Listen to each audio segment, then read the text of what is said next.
Long ago, in the dim past, when the skies were clear, the air was good, and the earth was not scarred. The people lived with nature. They were one with nature, and this was good.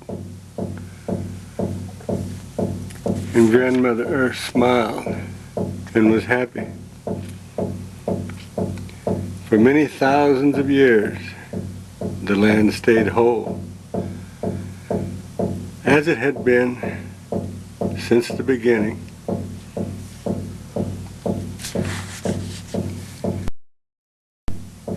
From winter to summer, they were born and lived for a time.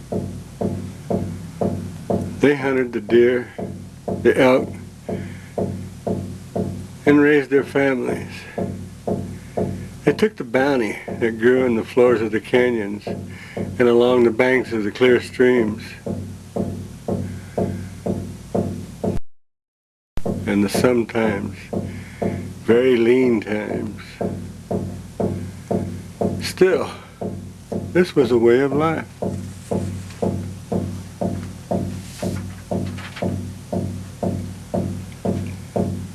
And cultures were born and developed through hundreds of years. Their own special beliefs that were unique to these people. Legends and others. Legends that applied to them and them alone. It made them a tribe of people, different from the others, from the many hundreds of tribes that covered the whole continent. Different in some ways, but still the same people. They were all Indians of the Americas and kin to each other. This at one time was a land of the Tonto Apache, who called themselves Ine, the people. For countless generations, they lived among the red rocks of what is now Sedona's Oak Creek area in north central Arizona. Dwelled. This is where they believed they would always stay. There are no Tonto Apache here now, though the spirits of many still linger.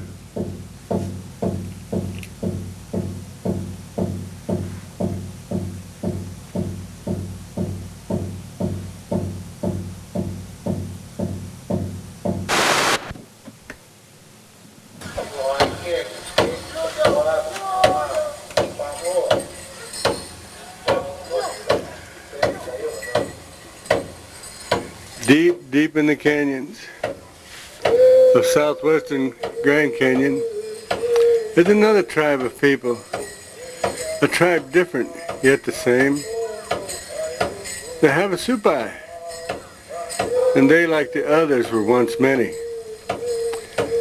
They roamed at will the length and breadth of this awesome gorge, and they traveled to what is now Mexico, New Mexico, in the Far East, and south to the great volcanic peaks that we call Humphrey. And when winter came, they retired to their homes, villages in this fertile valley and these narrow canyons. Life was good. Like all Indians, they believed in the sky, in the hills, in the rocks, in the bluffs, and the great spirits, and the sanctity of Mother Earth, and that all people are part of Mother Earth, as is every creature. And when their circle of life is complete, they would return to Mother Earth.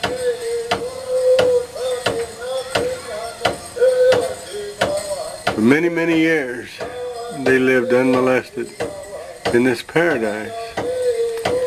The narrow trails leading down 1,000-foot cliffs went undetected. Their sanctuary was safe. When they were finally discovered, it was part of the Havasupai people who lived. But finally, they were recognized as a separate and unique people.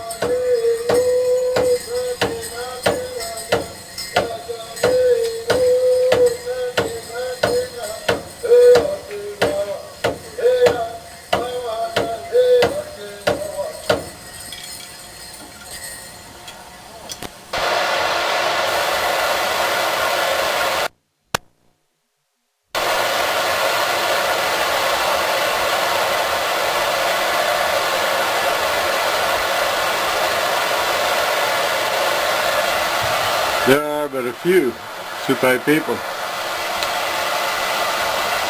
And at a time, not too many years ago, there were less than 100.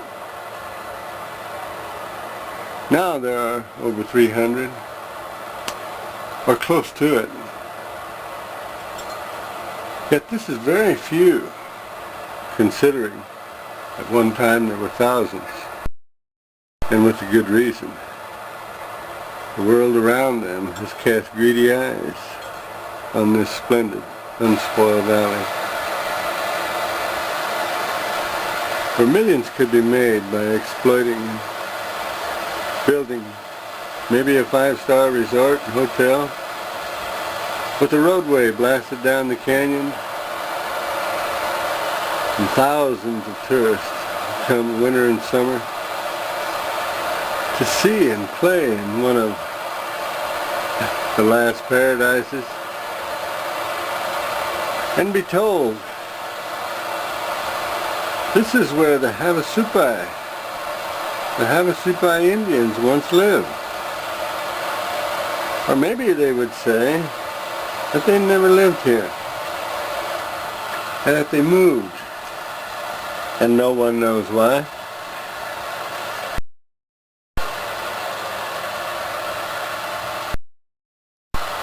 That is what most people believe in the Sedona area, that there were no Indians there when the settlers came to take the land. This must not happen again. The Guardians of the Canyon was formed a few years ago to let the people know of the Supai, that they are part of the American society and have a right and deserve to live in their home. It will be difficult. They are honest, and to lie to them is a sin. They need money to fight the uranium companies, whose waste will contaminate the water. This would kill many who live here.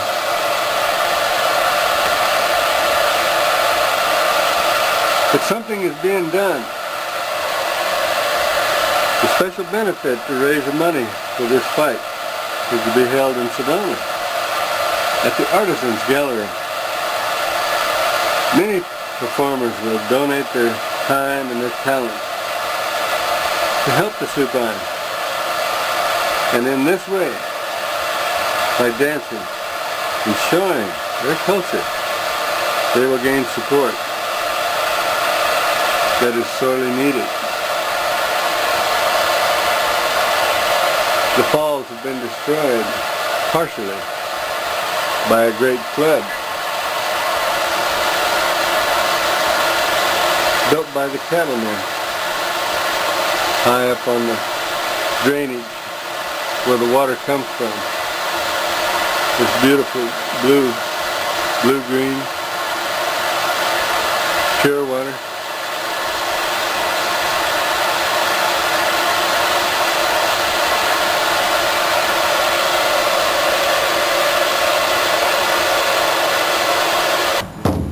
throughout the whole day's performance. Steady, never stopping. 10 o'clock in the morning to 6 o'clock at night.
ready in a few moments. In the meantime, I would like to take this time to at least tell you a little bit about the Havasupai Indians.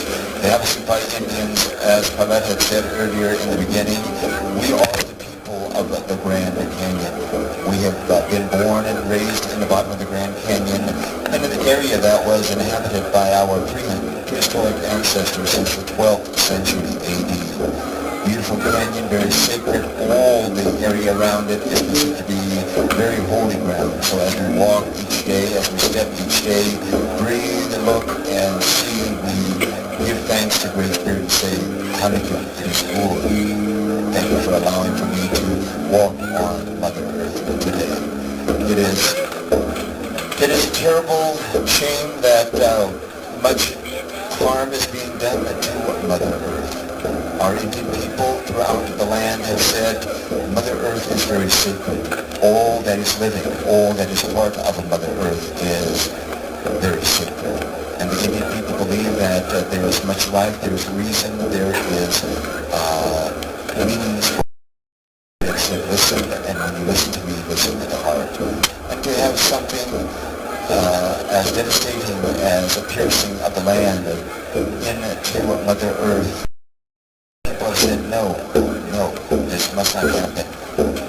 And we join together today just to fight in this support to say, no, we do not want to rank you in the holy grounds of the Grand Canyon. And we have long since fought that. The legal battle continues. So the purpose for this particular day's benefit is to bring notice to that issue and also to bring in finances that would assist us in ongoing legal battle. And again, we do welcome you to the Red Rocks. Alan Procter natin sa siya the Irishly na kaya bahasti so was returning aside. Just the guys and dancing. Good afternoon, ladies and gentlemen. My name is Eileen Ellen Crocker. I'm 21 years old and represent my tribe as Miss White Mountain Apache, 9495. I am currently a student at Eastern Arizona College pursuing a degree in elementary education. My future plans are just to attend a university, most likely NAU, but it's too cold there, but it doesn't look like it right now. But I don't know where I'm going to go yet, but I'm still in school, and just travel to different places representing my people. I'm very happy to be here because back at home it's snowing, so this is a lot better. I want to thank the committee for inviting me here. I learned a little bit about what the cause is. I was just invited through my committee, and I didn't really know what I was coming to. And I've never been to Sedona, so it's a really beautiful place, and I got to see it for the first time.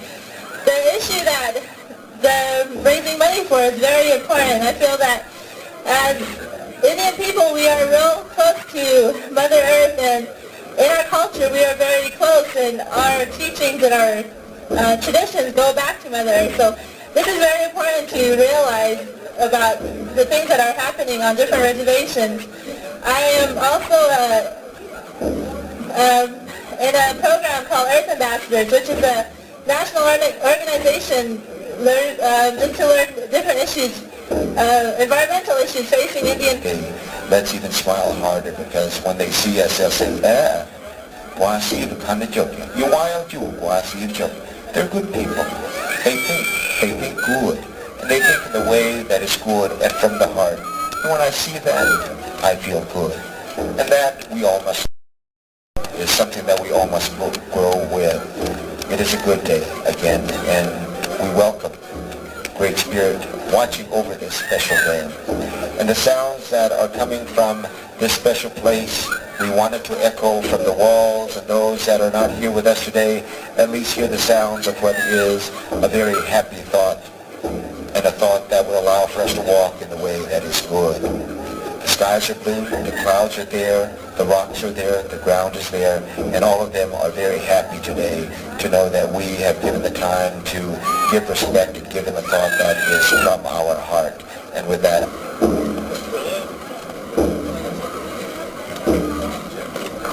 all right, we're ready to rock and roll. Well, we're not really a rock band, we just look like it. So, we're going to give you some of the music we've been doing off of our first album and also our second release that's going to be coming out in May, of some new tunes that we've been working on. And we're going to start this one out with a tribute to the people of the land. This is a song that was done by Bruce Coburn That's also going to be off of our second release too. This is called Indian Wars.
Nakile eche metakuele una kato takia metia yeluaha wopila hoche to aloogla wahaya wakayo wopila haya to aloha. Good afternoon to each and every one of you and welcome to our performance here for the people of the canyon. My Indian name is Shotaka Handeluta, carries the red cedar whistle. I come from the Dakota Hochpapa band of the Red Pipe Havasupai from Standing Buffalo Reserve, Manitoba, Canada. We are the Dakotas of the Canadian people. Of course, you know, after the Battle of 1876, you know who we put away that day? Many of us scattered into many different directions. We followed the leadership of Takasio Taka Sitting Bull. And it was there that we went to Canada, and many of us remained.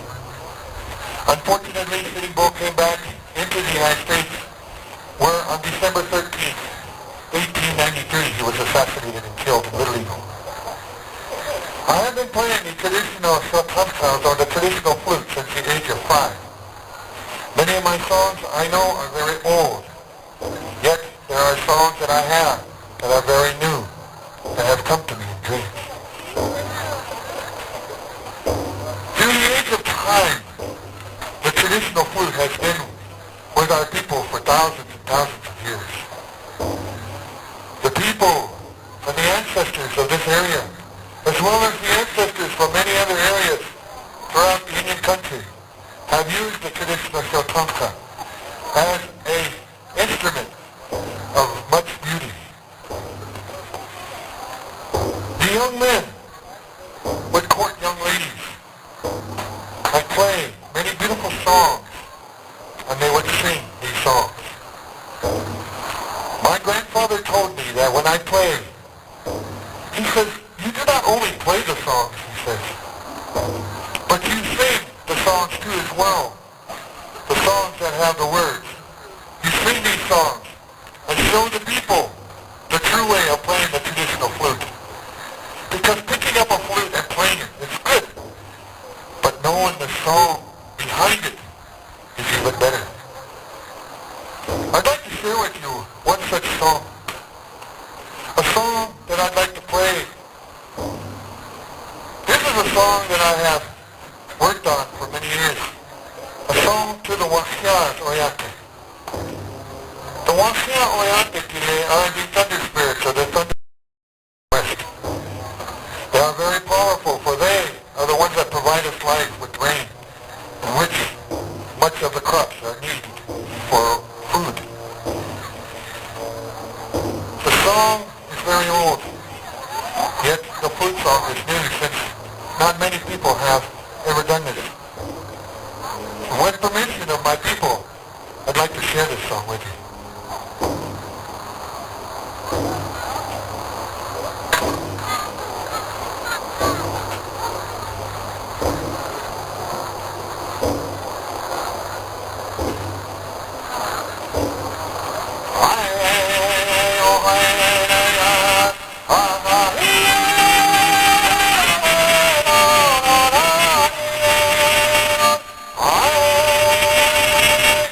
Ah,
drum, and I'm also a singer too as well.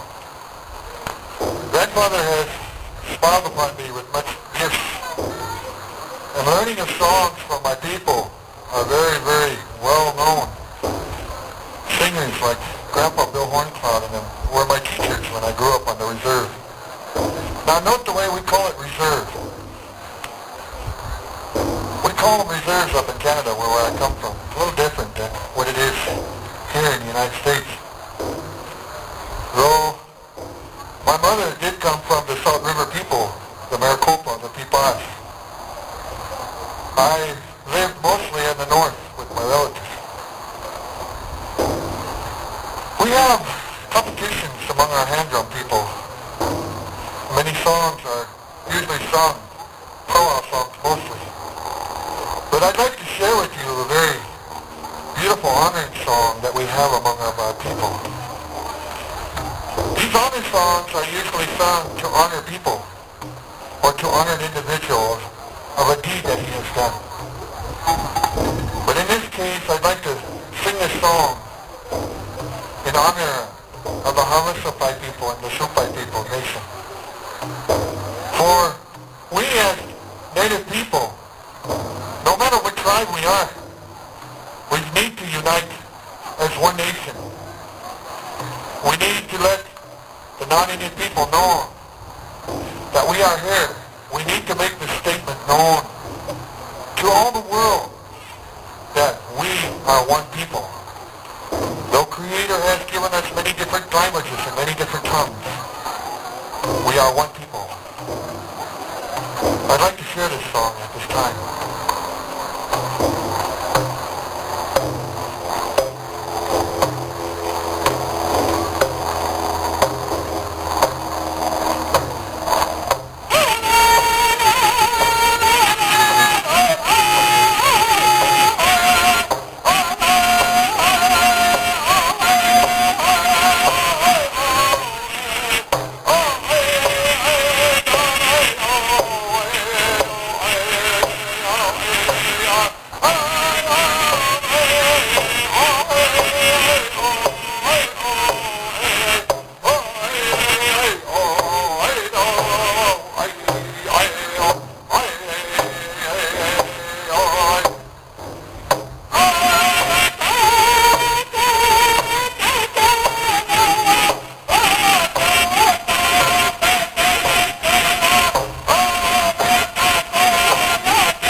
But when I came back, I went home for a long time, stayed away. About 7, 8 years ago, I came back down this way, and it changed. Many things have changed here since I've seen it. But there is an important message that I believe that we, as a human being, should really be very, very observant of. There are many things that have been happening in this world.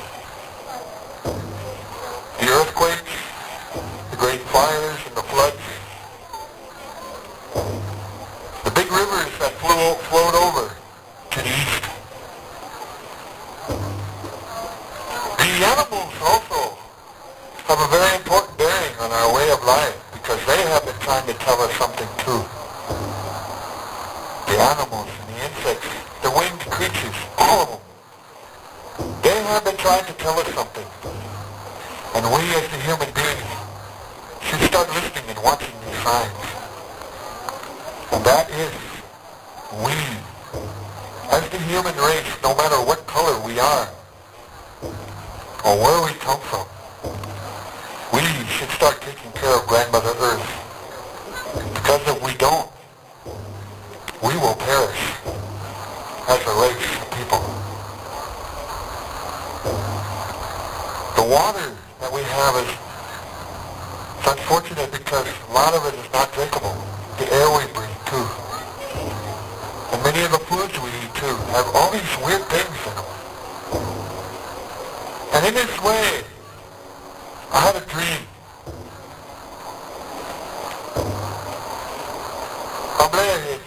As we say. And in this dream, Grandmother Earth came to me. And she took my hand and she said, "Come with me, my grandson. I wish to show you something." And with this, I went to many different places all around the world. Last year at this very time, I was in Central and South America visiting our relatives to the south. And I saw many things there.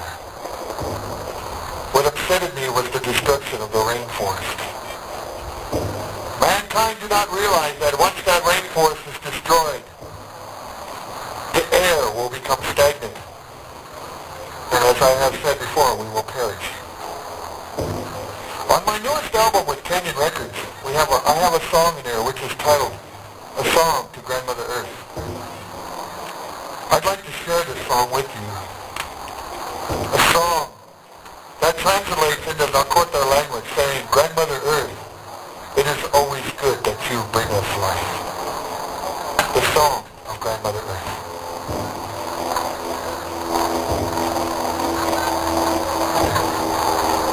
Do we have an anti-aircraft gun over here somewhere? Oh, hey.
Good afternoon. We are the guardians of the Grand Canyon. We believe in our ancestors, and we believe that we must live on. This is the proof that children of yesterday, tomorrow. Right now we would like to do a gourd dance, which was done many years with our ancestors. During the night, they would dance all night for this deceased to help him into the journey into the next world. The songs go through the night into the early morning, telling of all the things that are living and the things that will go and keep continuing. So right now we would like to do 2 gourd dances for you.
Uh-huh.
Yes. The one was the end of the part of the passage in this beautiful thing. But it's now less beautiful than the land of the Supai is now. We need to do everything we can do to cut and keep them on the sacred ground, and to protect the surrounding area from pollution and the curse of the Mother Earth and the poison that is still out.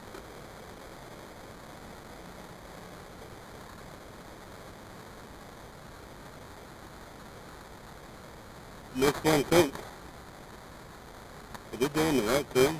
Did we do the right thing? By taking the land from the people?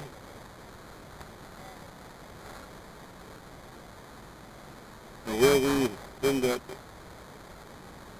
too many of it until we destroy the land and destroy ourselves?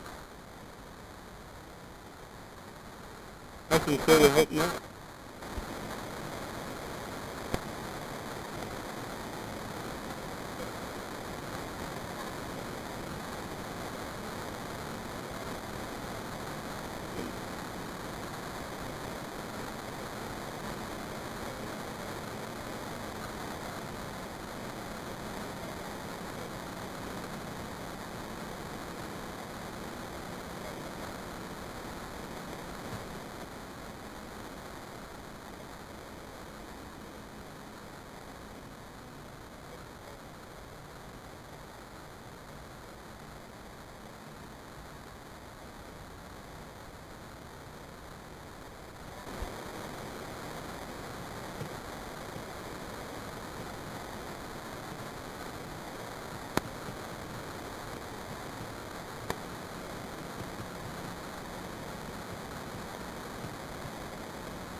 Yeah,